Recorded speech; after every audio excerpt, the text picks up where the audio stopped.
Shalom e bem-vindos de volta ao Israel com Aline. Hoje, Israel está de luto. Os cinemas, restaurantes e teatros do país vão fechar. As rádios vão parar de tocar música. E veremos judeus e judias chorando e se lamentando e fazendo um jejum de mais de 24 horas. Vamos descobrir o que é Tisha B'Av, o dia mais trágico do povo de Israel.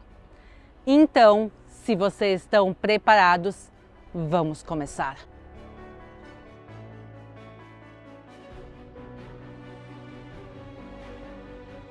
Hoje, ao pôr do sol, começa Tisha B'Av, que é o 9º dia do mês de Av, segundo o calendário judaico, e é o dia mais terrível de todo o ano. Em Israel, até os dias de hoje, nós usamos o calendário judaico, que é diferente do calendário gregoriano que se usa no Brasil. E essa data sempre cai entre julho e agosto. E eu vou colocar agora para vocês na tela as datas para os próximos anos. Mas o que de tão terrível aconteceu nessa data? Mais tragédias aconteceram nesse dia do que vocês podem imaginar. Mas vamos começar falando da destruição dos templos de Jerusalém. E justamente por isso nós estamos aqui. Essas pedras que vocês estão vendo são restos originais do segundo templo de Jerusalém. O primeiro templo foi construído aqui sobre o Monte Moriá pelo rei Salomão e é onde ficava a Arca da Aliança e a presença divina. Mas esse templo maravilhoso foi destruído pelos babilônios no dia 9 do mês de Av, isso no ano de 586 a.C., e o povo foi enviado para o exílio da Babilônia, onde eles vão ficar 70 anos. E depois desse exílio, eles podem voltar e, com muito esforço e suor, reconstruir o segundo templo de Jerusalém. E no ano 20 a.C., o rei Herodes amplia o segundo templo de Jerusalém e transforma ele em uma das construções mais colossais do mundo antigo. E os restos nós estamos vendo aqui agora. E aqui nós temos a oportunidade de tocar em um pedaço da história de Jerusalém. Esse templo tinha meio quilômetro na sua lateral, realmente uma construção fantástica. E vejam que fantástica essa pedra que está logo aqui.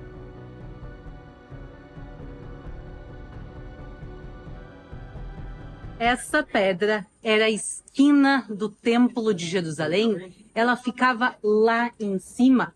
E vocês podem ver que tem uma zona aqui que ela está recortada, que ela tem um espaço para uma pessoa ficar. Esse exato local era onde ficavam os levitas e daqui eles tocavam as trombetas. Nós sabemos disso também por causa dessa inscrição aqui em hebraico. Mas no dia 9 do mês de Av, do ano de 70 depois de Cristo, esse templo também foi destruído.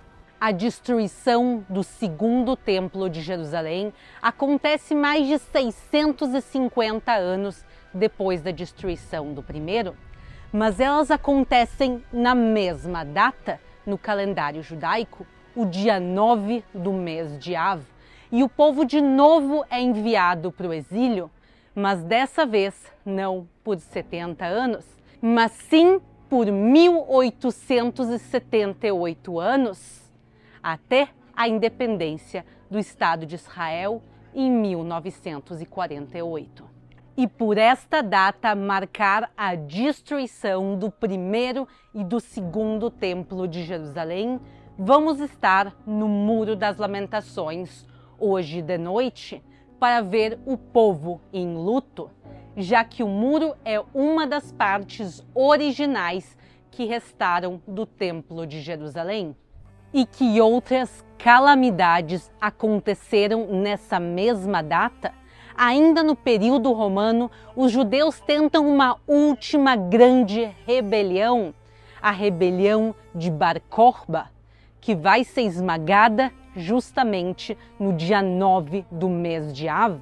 Com o final da rebelião, 500.000 judeus vão ser mortos pelos romanos e a maioria dos judeus expulsos da sua terra. E então os judeus vão viver no exílio, mas mesmo no exílio, os judeus vão sofrer muito durante os dias de Tisha B'Av.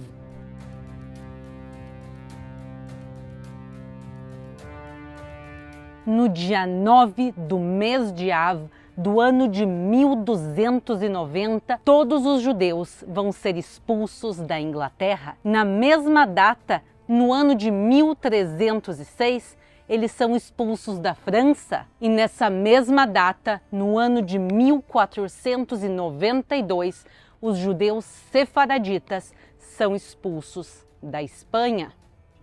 E nessa mesma data, no ano de 1914, a Alemanha entra na Primeira Guerra Mundial, desencadeando uma série de eventos que vão terminar com o Holocausto. E justamente nessa data, em 1941, a Alemanha aprova a solução final, que era o grande plano de extermínio do povo de Israel, com os campos de extermínio e as câmaras de gás, que vão terminar com mais de 6 milhões de judeus mortos. E um dos principais dias acontece em Tisha B'Av de 1942, quando o maior gueto de todo o Holocausto, o gueto de Varsóvia, começa a ser transportado para as câmaras de gás de Treblinka. Mas não todos esses acontecimentos terríveis acontecem no passado e em terras longínquas. Um exemplo é o que acontece em Buenos Aires, na Argentina, em 1994, quando o atentado terrorista organizado pelo Irã explode o edifício da AMIA, a Associação Mutual Israelita Argentina.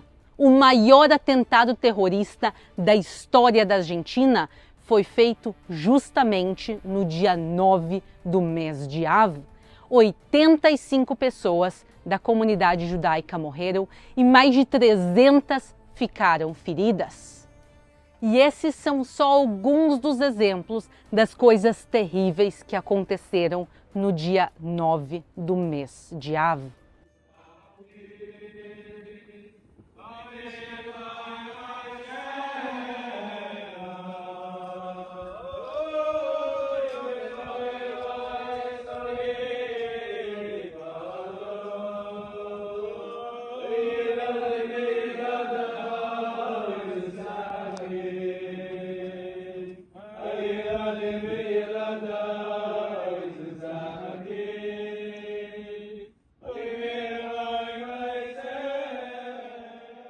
Agora são as 9h30 da noite aqui em Jerusalém e vejam as multidões chegando.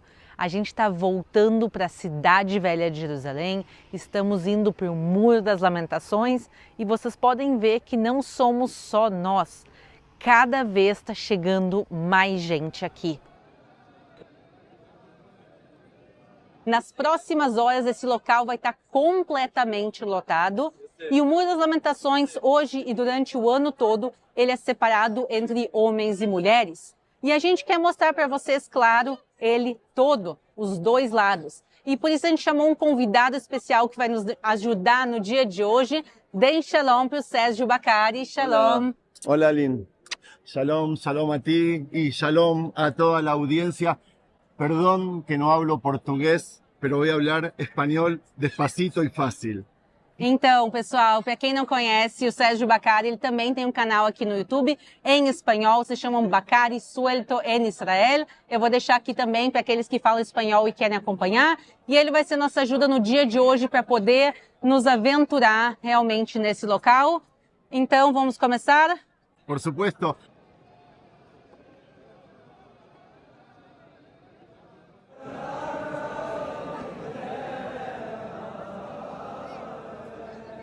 Aqui ao lado fica a entrada da parte dos homens. O Sérgio vai entrar com vocês lá e ficar com vocês por uns minutinhos. Mas antes de entrar, eu quero mostrar para vocês já as pessoas sentadas mesmo aqui em volta no chão, sentadas em bancos baixos. Tem gente até aqui deitada no chão completamente.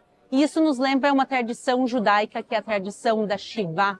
Quando um parente próximo nosso falece, a gente vai ficar uma semana de luto, e entre os sinais de luto que se faz é realmente sentar no chão. Então a destruição do Templo de Jerusalém, ela é tão forte para o povo de Israel até os dias de hoje, que as pessoas se lamentam da mesma maneira que elas se lamentam como se um parente próximo delas tivesse falecido.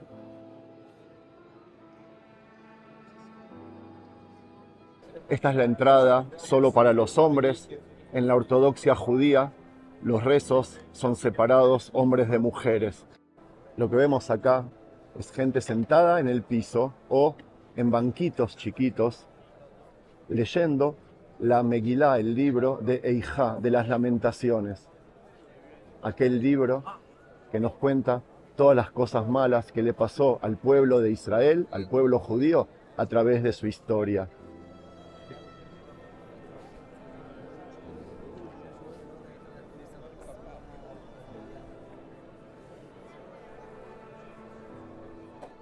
Lo que están viendo en este momento les refleje, por lo menos un poquito, cómo se vive en el lugar más sagrado para el judaísmo, el día más triste del año, religiosamente hablando.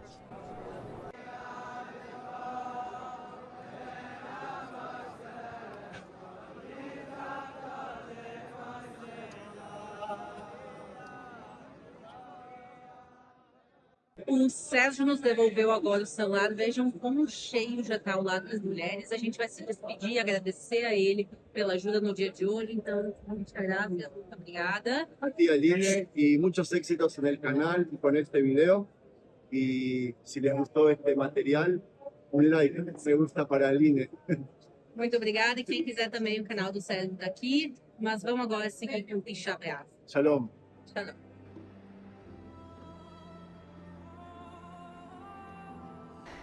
É realmente impressionante estar aqui. Tu consegue sentir a emoção das pessoas. Quer dizer, são muitos sentimentos que estão se passando aqui agora e é realmente indescritível poder estar aqui. Se vocês estiverem em Israel algum dia nessa data, não deixem de vir no Muro das Lamentações. Mas eu quero falar agora com vocês um pouco das tradições judaicas. Quais os sinais de luto que se faz nesse dia? A primeira coisa é o jejum. É um jejum de 25 horas. O jejum começa hoje ao pôr do sol e termina só amanhã depois de escurecer. E é um jejum completo. Isso quer dizer, nem água se pode tomar. Claro, existem exceções. Por exemplo, no meu caso, por eu estar grávida, eu não posso fazer o jejum. Também pessoas doentes não é recomendado fazer o jejum, mas para todas aquelas pessoas adultas que podem, é um jejum completo de 25 horas. Também não se costuma lavar as mãos, lavar o corpo, tomar banho, passar cremes, passar óleos, quer dizer, a gente deixa todas as coisas que nos trazem alegria para o corpo. E entre essas coisas também, relações matrimoniais não acontecem no dia de hoje. É impressionante como o povo realmente entra de luto. E o luto não começou hoje na realidade. O luto já vem de 3 semanas. Como isso funciona? No dia 17 do mês de Tammuz, que foram há 3 semanas atrás, é a data que os romanos conseguem quebrar as muralhas de Jerusalém e começa a destruição da cidade. O templo vai ser uma das últimas coisas a serem destruídas. Então essas 3 semanas marcam a destruição gradual de Jerusalém, culminando com a destruição do templo. E por isso são 3 semanas de luto. Nessas 3 semanas não se fazem casamentos. Muitos judeus religiosos evitam fazer a barba, cortar os cabelos. Não se usa roupas novas. Vocês vão ver até algumas pessoas com roupas rasgadas hoje. A ideia é que não se dá presentes um ao outro, nós estamos de luto. Como eu falei, como se fosse por um ente querido, mas o nosso ente querido é Jerusalém e o seu templo. Então, durante as 3 semanas, tem sinais de luto, mas realmente o dia do luto intenso mesmo é hoje. Começou hoje ao pôr do sol, e aí os cinemas fecham, restaurantes fecham, tudo que é considerado de diversão, parques de diversão, tudo isso vai estar fechado hoje e amanhã aqui em Israel.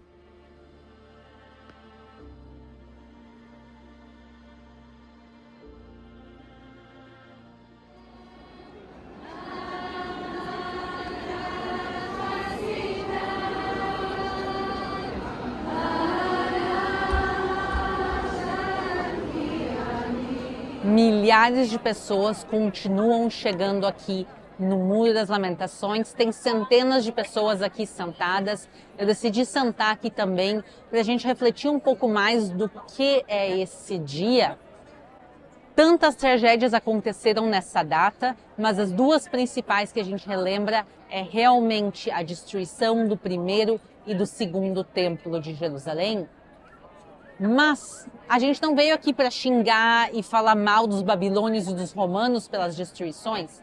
E sim, aqui é um momento das pessoas sentarem e refletirem quais foram os nossos erros, por que Deus permite a destruição do templo. E no judaísmo a gente tem uma resposta. A gente acredita que o templo foi destruído por causa de sinat hinam, de ódio gratuito. Então esse não é só um dia para a gente pensar sobre o passado, e sim para a gente refletir sobre as nossas ações no presente e também no futuro. Tem um elemento muito importante aqui de reflexão e de a gente também lembrar de amar o próximo, mesmo em momentos de tanta dificuldade. E esse dia ele representa literalmente o fundo do poço do povo de Israel. E daqui só se pode subir e lembrar que tudo isso aconteceu para que as profecias se cumprissem, já que os profetas já desde antes profetizam a destruição do Templo de Jerusalém. Portanto, por causa de vocês, Sião será lavrada como um campo, e Jerusalém se tornará em um montão de ruínas, e o monte do templo numa colina coberta de mato. Nós acabamos de ouvir que a profecia de Miqueias e tantas outras se cumpriram. Profecias extremamente tristes, mas isso também mostra que as profecias alegres e boas da Bíblia vão e estão se cumprindo. E um exemplo maravilhoso disso é a profecia de Zacarias. Assim diz o Senhor dos Exércitos: os velhos e as velhas voltarão a sentar-se nas praças de Jerusalém, levando cada um na mão a sua bengala, por causa da sua muita idade. As praças da cidade se encherão de meninos e meninas, que nelas brincarão. Assim diz o Senhor dos Exércitos. Isso pode parecer impossível aos olhos dos remanescentes deste povo naqueles dias, mas não será impossível para mim, diz o Senhor dos Exércitos. Assim diz o Senhor dos Exércitos: eis que salvarei o meu povo, tirando-o da terra do Oriente e da terra do Ocidente, e eu os tirarei e habitarão em Jerusalém. Eles serão o meu povo e eu serei o seu Deus, em verdade e em justiça. Deus promete a restauração de sua cidade, Jerusalém, o que realmente começou a acontecer a partir de 1948, com a independência do Estado de Israel, e seguiu ainda mais depois de 1967, com a reunificação da cidade, nesse dia vamos lembrar das promessas de Deus, das profecias e do cumprimento delas, desde as profecias mais tristes até as mais alegres. Eu quero agradecer a todos que assistiram o vídeo no dia de hoje. Por mais triste que seja o assunto, é importante a gente conversar também sobre isso. Um abraço e nos vemos na próxima.